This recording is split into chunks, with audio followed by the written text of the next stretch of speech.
Hello friends, welcome to my channel. जैसे कि हम सब जानते हैं कि ITR 1 and ITR 4 for financial year 24-25 आ चुका है। उसकी जो एक्सेल बेस्ड यूटिलिटी है वो आप पोर्टल में अवेलेबल है। तो आज के वीडियो में हम लोग देखेंगे आईटीआर 1 आप एक्सेल बेस्ड यूटिलिटी से कैसे फाइल कर सकते हैं एंड क्या स्टेप बाय स्टेप प्रोसीजर है जो आपको फॉलो करना है, जैसे आप आराम से एक्सेल यूटिलिटी यूज कर सकते हैं।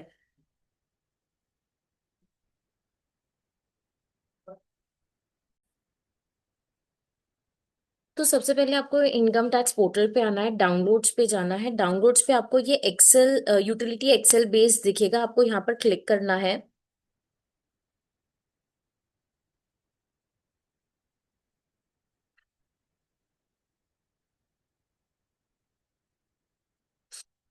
और आपको डाउन वो यूटिलिटी डाउनलोड हो जाएगी। जब तक डाउनलोड हो रही है तब तक आप लॉग इन कर लीजिए इनकम टैक्स पोर्टल में, क्योंकि हमें प्रीफिल्ड यूटिलिटी भी चाहिए होगी।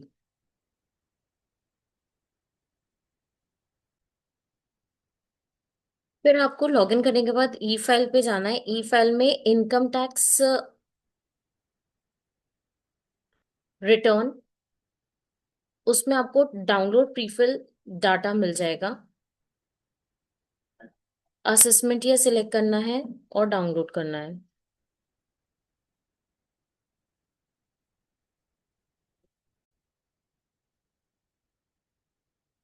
फिर आपको जो हमने यूटिलिटी डाउनलोड की है और प्रीफिल, वो आपको एक जगह सेव करना है।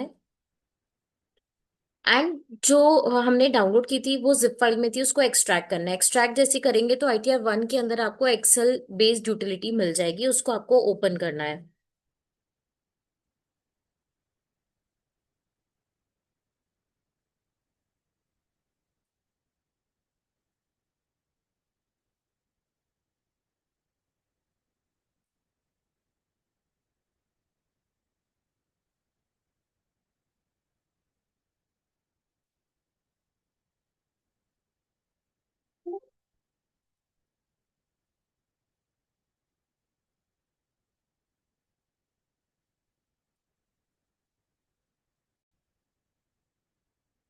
फिर आपको आईटीआर 1 आपके ऊपर हो जाएगी। आपको ऑप्शंस पे क्लिक करना है, ऊपर जो आपको ऑप्शंस दिख रहे होंगे,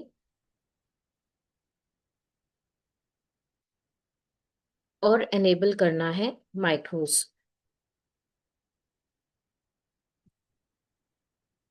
अब आईटीआर 1 जब आप भरना चालू करेंगे तो आपको इंपोर्ट करना है प्रीफिल।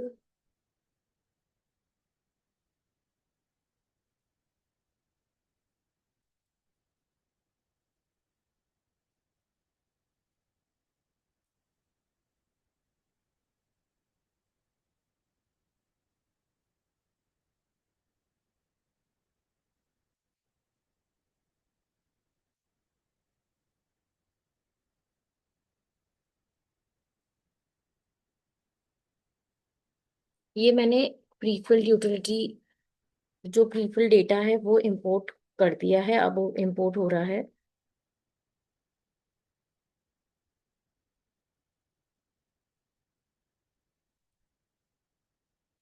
जितना भी डेटा इनकम टैक्स पोर्टल पे था वो सब आपका अपडेट हो जाएगा।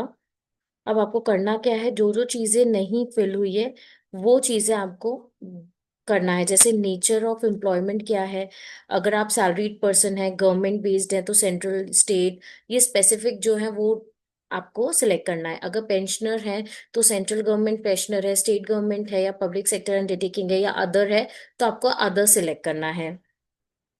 इसके अलावा अगर आप प्राइवेट में जॉब कर रहे हैं तो आपको अदर सिलेक्ट करना है।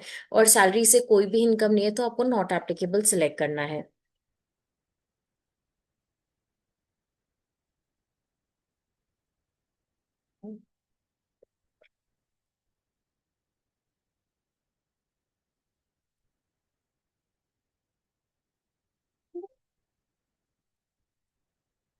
अब यहाँ जो ये क्वेश्चन है, यहाँ पर सेवेंथ प्रोविजो वाला ये क्वेश्चन है कि आपके जो एक्सपेंडिचर है फॉरेन ट्रैवल में, अगर वो 2 करोड़ के ऊपर, 2 लाख्स के ऊपर एक्सीड हो गया है, तो आप रिटर्न फाइल कर रहे हैं क्या?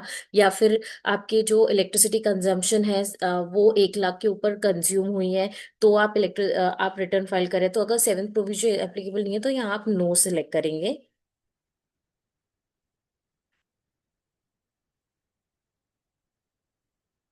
देन उसके बाद आपको यहाँ पर ओरिजिनल रिटर्न या फाइल करें तो 139(1) सिलेक्ट करना है। और फिर उसके बाद हमारा जो सैलरी और पेंशन डिटेल्स है वो स्टार्ट हो जाएगी। ग्रॉस सैलरी आपकी ऑटोमेटिक कैलकुलेट होगी जब आप salary, value of perquisite, profit in lieu of salary, ये सारे जो कॉलम्स है ये फिल कर देंगे। और अगर आपका कोई रिटायरमेंट बेनिफिट अकाउंट है नोटिफाइड कंट्री में, जिसका आप और इनकम उससे अक्रू हुई है, और उस रिबेट आप क्लेम करना चाहते हैं 89A में रिलीफ, तो आप फिर इस कॉलम में फिल करेंगे। और अदर देन नोटिफाइड कंट्री में है तो आपको ई कॉलम में फिल करना है इनकम। फिर इसके अलावा जो आपके अलाउंसेस हैं जो कि एग्जेम्प्ट है अंडर सेक्शन 10, वो आपको यहाँ पर सिलेक्ट करना है, लाइक HRA, एंड उसकी स्पेसिफिक डिटेल आपको देनी है। HRA के लिए तो उनने अलग से यहाँ पर बताया है, बट यहाँ पर अदर देन HRA के सारे ड्रॉप डाउन है, उसमें से आप सिलेक्ट कर सकते हैं LTA and all. Then standard deduction automatically calculate हो जाएगा। आप अगर ओल्ड रिजीम ले रहे हैं तो आपको प्रोफेशनल टैक्स का भी ऑप्शन आएगा शो करने का। ये सैलरी की डिटेल होगी। फिर हाउस प्रॉपर्टी की डिटेल में आपको ग्रॉस रेंट बताना है, tax paid on local authorities, and interest payable on borrow capital है तो आप वो बताएंगे। एंड उसके बाद अदर सोर्सेज की इनकम स्टार्ट हो जाएगी। इसमें आपको सिलेक्ट करना है स्पेसिफिक आप कौन सी इनकम बता रहे हैं, सेविंग बैंक का इंटरेस्ट है, डिपॉजिट का इंटरेस्ट है, या इनकम टैक्स रिफंड के ऊपर इंटरेस्ट मिला है, या इसके अलावा फैमिली पेंशन है, या आपने contribution to provident fund above 2,50,000 किया है साल में, तो जितना भी अबव है उसके ऊपर जो इंटरेस्ट है वो टैक्सेबल होता है, तो वो आपको स्पेसिफिक सिलेक्ट करना है। देन अदर सोर्सेज से रिलेटेड भी अगर कोई इनकम है जो कि अक्रू हुई है ऑन रिटायरमेंट बेनिफिट अकाउंट, जिसका आप अगेन रिबेट लेना चाहते हैं 89A का, तो सेम आपको नोटिफाइड कंट्री और अदर देन नोटिफाइड कंट्री के लिए कॉलम स्पेसिफाई दिए हुए हैं, आपको वो सिलेक्ट करना होगा।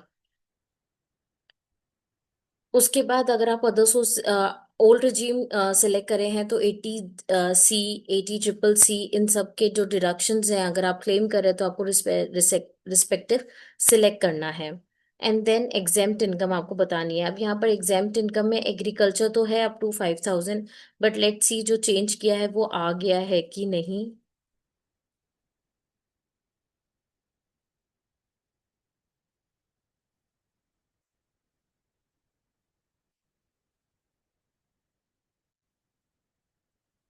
उन्हें यहाँ पर एग्रीकल्चर इनकम ही स्पेसिफिक दिया है, तो अगर आपका लॉन्ग टर्म कैपिटल गेन से इनकम है जो कि 112A से रिलेटेड है, and capital gain up to 1,25,000 तक है, तो आपको एनी अदर करके यहाँ पर अमाउंट आप डाल सकते हैं।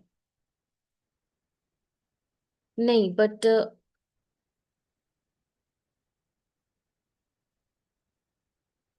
यहाँ पर स्पेसिफिकली उन्होंने 7A में इंक्लूड कर दिया है, income on which no taxes payable long term capital gain under section 1128। तो आपको यहाँ पर अदर करके नहीं करना है। आपके पास अगर कैपिटल गेन ही है तो यहाँ आप सिलेक्ट रखें, और कैपिटल गेन की जो इन्फॉर्मेशन है आप वो यहाँ पर बताएं, total sale consideration and cost of acquisition, और यहाँ पर आपकी इनकम एग्जेम्प्ट आ जाएगी फ्रॉम कैपिटल गेन। उसके बाद ये tax on total income automatically calculate होता है, यहाँ पर कैलकुलेटर भी है जब आप सारी चीजें फिल कर देते हैं। TDS का शेड्यूल आप जब फिल कर देंगे, TDS में सैलरी का अलग है, अदर देन सैलरी अलग है। और TDS शेड्यूल में हमने देखा था कि यहाँ पर आपको सेक्शन भी बताना है अदर देन सैलरी में, कि कौन से सेक्शन में हुआ है आपका TDS डिडक्ट। तो अब ये सेक्शन भी आ चुका है, तो आपको इसका ध्यान रखना है जब आप TDS शेड्यूल फिल कर रहे हैं तो TDS सेक्शन भी फिल करें। वैसे ही TCS की बात करें तो TCS शेड्यूल अलग है। आपका अगर टीडीएस टीसीएस कटता है तो आप टीसीएस शेड्यूल में उसको फिल कर सकते हैं। एंड देन उसके बाद आपको आपका ये टैक्स आ जाएगा। जब आप सारी चीजें फिल कर देंगे मैंडेटरी, तो आपको कैलकुलेट टैक्स पे क्लिक करना है, और इनकम टैक्स ऑटोमेटिकली कैलकुलेट हो जाएगा। एंड उसके बाद आप इनकम टैक्स कैलकुलेटर भी यहाँ पर दिया हुआ है कि कौन सी रिजीम बेनिफिशियल है, वो भी आपको यहाँ पर बताया जाएगा। बट ये इनकम टैक्स कैलकुलेटर जो है वो इनकम टैक्स पोर्टल से ही लिंक्ड है। जब आप क्लिक करोगे तो वो आपको इनकम टैक्स पोर्टल में जो कैलकुलेटर है उसी पे ही ले जाएगा।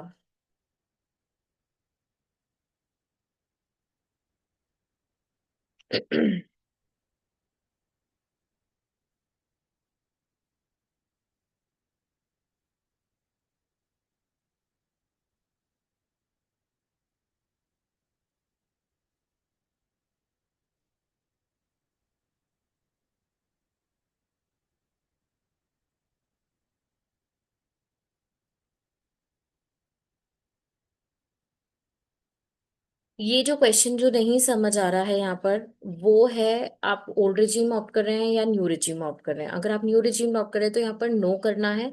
जैसे ही आप नो करते हैं तो यहाँ पर जो पार्ट सी है हमारा डिडक्शन का, चैप्टर 6A का, वो सब फ्रीज हो जाता है, आप नहीं फिल कर पाएंगे। और जब आप इसको यस करते हैं, that means you are selecting old regime, तो तब आपको पार्ट सी चैप्टर 6A का वो फिल करने दिया जाएगा। तो ओल्ड रिजीम सिलेक्ट करें या नो, आपको यहाँ पर सिलेक्ट करना है। ओल्ड कर रहे हैं तो आप इसको यस रखें, और न्यू रिजीम सिलेक्ट कर रहे हैं तो आप नो रखें। तो this is how you can fill the ITR 1। But जैसे ही मैंने यहाँ पर ओल्ड रिजीम सेलेक्ट किया, तो 13 का शेड्यूल भी ओपन हो गया। दैट मीन्स अब आप HRA का डिडक्शन क्लेम कर रहे हैं तो आपको इतने डिटेल में बताना है एक्चुअल HRA रिसीट कितना हुआ है, एक्चुअल रेंट आपने कितना पे किया है, details of salary as per 17A क्या है, बेसिक सैलरी क्या है, डियरनेस अलाउंस क्या है। क्योंकि HRA का कैलकुलेशन अब ITI यूटिलिटी खुद करेगा। TDS TCS तो हमने देख लिया था। तो जब आप ओल्ड रिजीम सिलेक्ट कर रहे हैं तो काफी बड़ा ITR बन गया है। यहाँ पर हम देख सकते हैं, यहाँ 80D के लिए भी सेपरेट शेड्यूल आ चुका है, 80G के लिए भी सेपरेट आ चुका है। 80D में हम पहले भी देख चुके हैं कि शेड्यूल सेपरेट ही था और डिटेल में वो पूछता था। बट अब डिटेलिंग वो क्या हो रहा है, detail of insurance, name of the insurer, policy number, health insurance amount, ये सब भी वो पूछ रहा है 80D में। 80G में देखें तो पहले से ही डिटेल थी। 80GGA, ये सारे स्पेसिफिक शेड्यूल्स आ चुके हैं। अब मैं जब आपको प्रैक्टिकली लाइव फिल करके बताऊंगी ITR 1, तो अभी मैंने आपको हेड्सअप दिया है कि how is ITR 1 form and क्या क्या चेंजेस आए हैं। होप आपको ये वीडियो हेल्पफुल लगी है। मैं फटाफट से लाइव फाइलिंग भी आपको बताऊंगी। तब तक के लिए प्लीज मेरे वीडियो को लाइक करें एंड चैनल सब्सक्राइब करें। Thank you.